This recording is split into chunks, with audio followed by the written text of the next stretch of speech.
I think it's so important for students to write about the processes they use to accomplish their work, whether it's related to academic stuff or related to personal interests and goals. The best way for me to demonstrate this for you is to talk through one of my own processes. The process that's currently stuck in my head is making videos for this class, so I'm going to tell you what I know about how to get that kind of work done. Step 1 for making videos: get the right supplies. That means having good microphones because they eliminate some of the background noise that can be very problematic when you start to edit.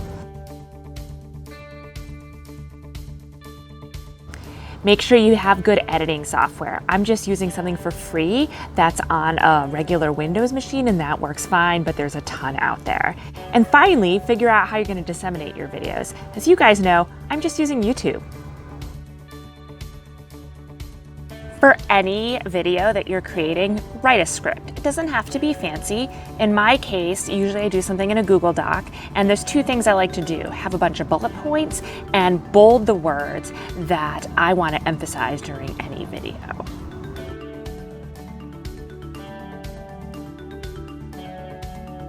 When I'm reading off of a script, I like to have it positioned very close to where the camera actually is. So even though I'm looking into the camera, my eyes can drift just a little to the left or just a little up and see the words that I actually need to read. When it comes to recording, the most important thing to do is make sure you do multiple takes. You never know when you're going to flub your words. Also, when you're doing takes, make sure that after you complete a statement, you pause for a second or two before you begin talking again.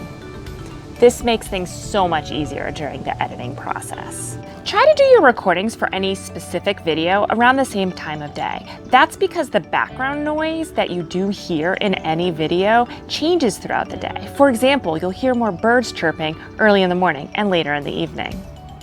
Develop a system for moving your recordings around. So for me, when I'm recording on my phone, I save them in a Google Drive folder. This makes it so much easier for me to later download them onto my laptop so that I can edit them.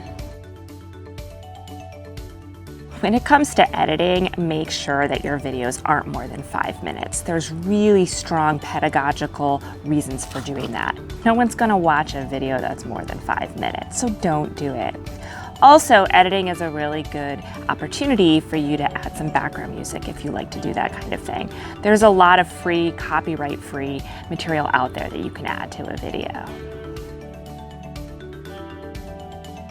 Are you convinced that I actually know what I'm talking about? Hopefully you do.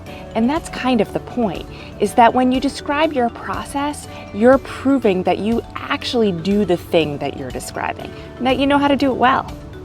You're also demonstrating that you know how to attack a problem or a challenge.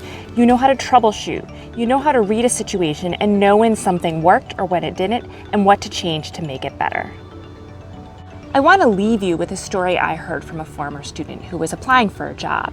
During the job interview, one of the interviewers asked her, "Tell us about a problem that you solved using Excel." This particular interview question forced her to describe a process. It was much more convincing, no doubt, to the interviewers than her just saying, "I know how to use Excel" in her resume. I always have that interview question in mind when I ask you guys to write or talk about process.